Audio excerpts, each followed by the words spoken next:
Hey guys, what's up? Something quite interesting has actually happened on the chess.com computer bot front. They've got a new one called Luk AI. It says it's a self-learning AI modeled after NBA superstar Luca Doncic. The more games he plays against chess.com members, the stronger he gets. Now, this came out a couple of days ago. I played a game against it. I think it was rated about 500 then. It's now 955, so let's do a couple of games and see what we think. So we've got the white pieces to start with. And this will be interesting if it's actually learning as it goes. Okay, this is what he played before actually. So he's been studying at the School of Nelson. Obviously my pawn there was defended, and he's lost a tempo already. Now I can come in again with the knight, hit the queen, also with a threat against the c7 pawn, which means he's going to have to put the queen back on one of these two squares, isn't he? So have we gained anything is the question from that maneuver, or should I just develop the bishop, play d3, that kind of thing? I mean, I've still got this move, but there may be a better time to play it. Okay, so I think we're all right here. I can also play this move again with tempo, which could be interesting actually. So if I did this now, depends where the queen's going to go. So let's think about this. So I've if this move, right? Now the queen could come here, in which case it's kind of the end of my attack. If I hit the queen there, it means she's not going to go straight back to d8, but she might move to a square where she can't then go to d6 and prevent this move. But then if the queen moves, this move doesn't come with tempo necessarily. So I don't know. But I mean, this is a decent developing move anyway. The question that you have to ask yourself is that going to be a good square for my bishop? Does my bishop belong there? I can just improve the knight. But developing the bishop makes sense. I can't see it really having a huge impact on the game from e3. So yeah, I'm going to bring the bishop out with tempo against the queen. Okay, and now the queen goes here like we said. But I like the fact, you see, I've got now 4 pieces out on the board, whereas, what's your name, Luke, only has the 2. I can't hit the queen again, I don't think, no. This is an idea at some point. So I think probably short castles now make sense. Get the queen off the back rank, and we have completed development in 8 moves, which is as quick as you can. Right, so I've moved 2 pawns, the D and E pawn, one of which started on a dark square, one of which started on a light square. That has allowed me to develop my bishops. Of course, I developed this one before moving the D pawn. Okay, I'm not worried about this. If I was to take that knight, he's got queen takes there, and the queen can just go straight back to one of these squares, so there's nothing really gained by that, and I've given up the bishop pair. So I'm thinking let's just bounce the queen off the back rank and oh, h5. Not sure how I feel about that move. That's a bit of a random one. And again, look, 1, 2, 3. Well, in fact, he's got 4 moves before he can connect his rooks, which signals the completion of the development phase.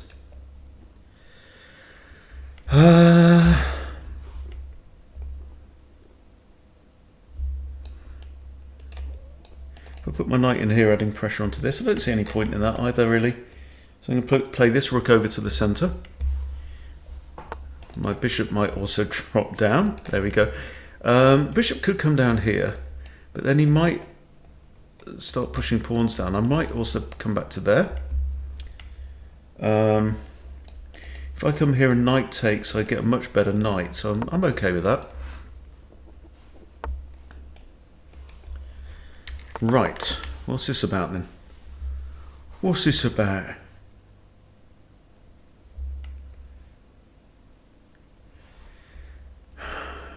This knight is not much for that. I mean, I could kick it. I could kick it out of the way. I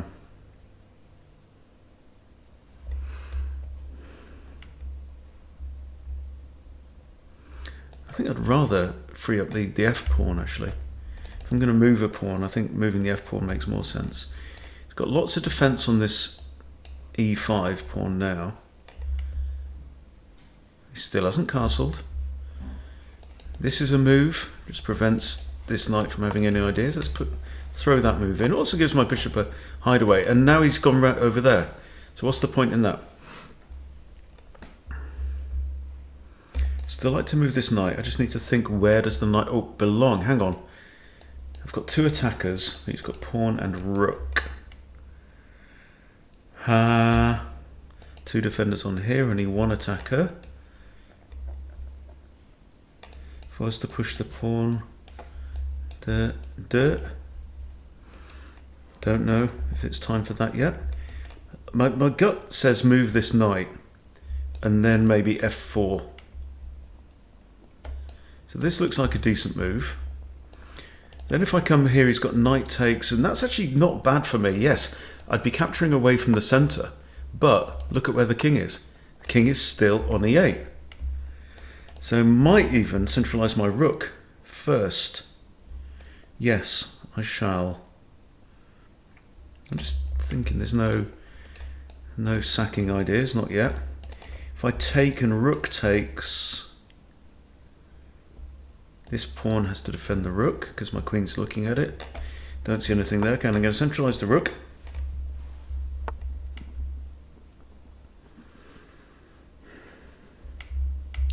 That just hangs the bishop, isn't it? I'm not afraid of this knight coming in anywhere, so yeah, that's just a blunder. And I think we return to here. Oh, in fact, it's a free pawn. This pawn will be well defended though. Free pawn, no it's not. Queen takes me, there you go. Well done, Hunty. You dodged a bullet there. Okay, my bishop can retreat to here. Then I might trade it off for that knight. Seeing as we're up a bishop anyway. Okay. Do I want to allow him to take and then capture with the rook, maybe?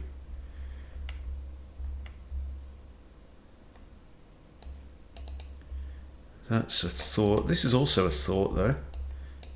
Attacking bishop. Yeah, let's do that. The fork on bishop and rook. Take the bishop. Probably queen takes is the best move here.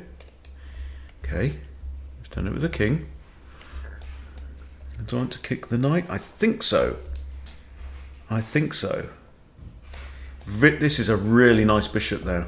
Look how it's covering squares around black's king.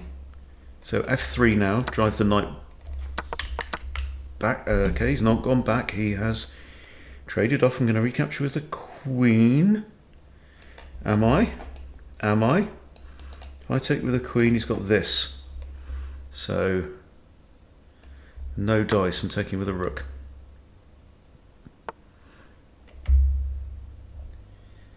Okay, I can just drop all the way back now to a2.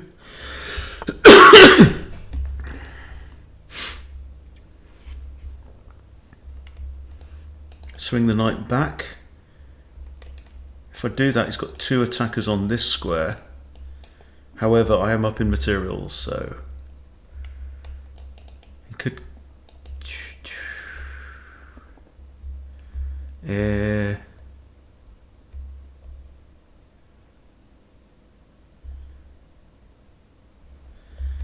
Okay.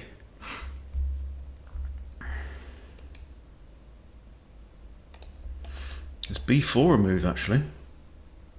Queen can't take knight, queen can't go there.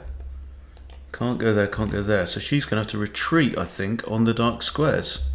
I think that's fine for me. I'd like to improve this knight as well. It's not doing an awful lot of good on the third rank. It really wants to be up here somewhere. So that queen has now just taken herself offside. There takes, knight takes. Queen defends pawn. The knight takes, I can come in here. That is a bit better. I can't see myself going there anytime soon. Also, my bishop could actually improve itself as well at some point, but not while these pawns are all guarding these squares.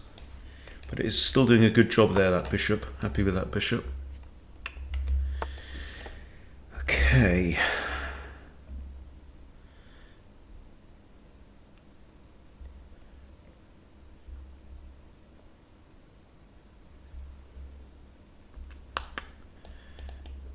There, and A takes, then my bishop's actually hanging.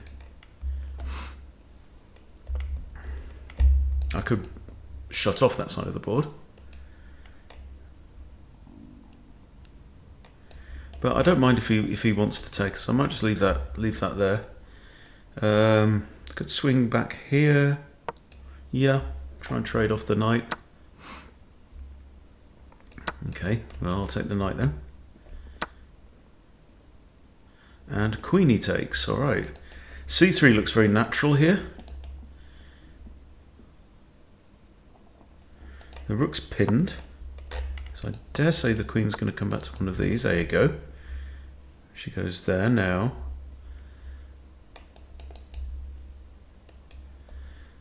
I'm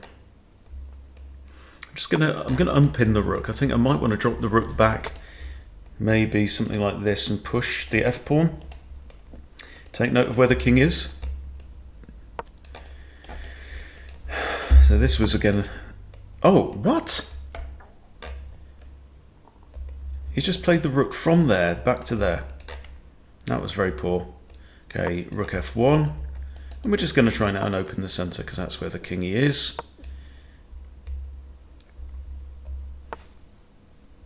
Yeah. Any opening up of lines is just good for me because I've got more material. I have an extra bishop.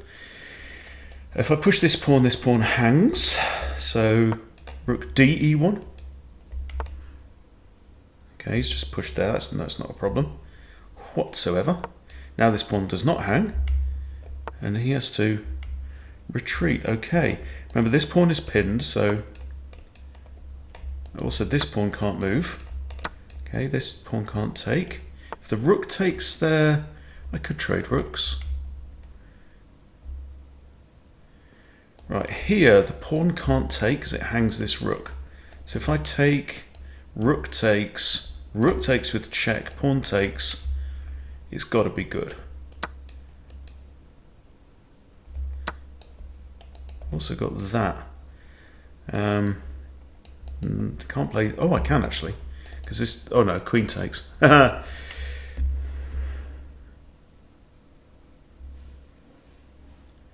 Now, a big blunder would be this, because that would allow checkmate. Don't want to get back ranked. Hang on.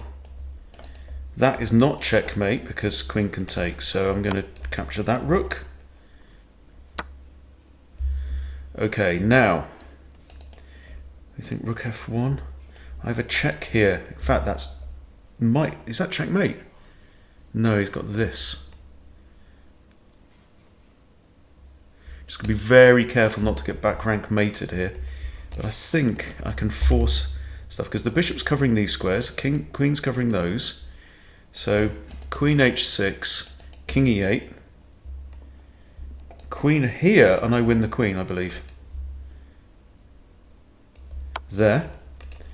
Okay, he has to go here. Oh, I didn't see that one coming. I can grab a free pawn with check. And now this, oh no, I can just, there we go, supported by the bishop, simple checkmate. So,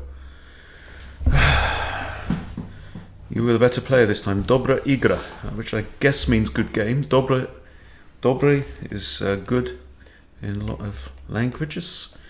955, I think that was, I think the computer played quite well there. And the question is he going to play more human-like as well? Are they going like for the, what was it? Is it Leela on Lee Chess? No, Maya. Okay, so 64 accuracy. That's not bad for sub 1000. And yeah, so okay. So it's rated at about 1050 for that game. I played the opening dubiously, but we did do all right. Did all right in the end. Nearly gave it all away at this point. What was that then? It was a really nice but hard to find move. What's the best move here then? Taking this pawn? Are you quite mad? What if he just takes me?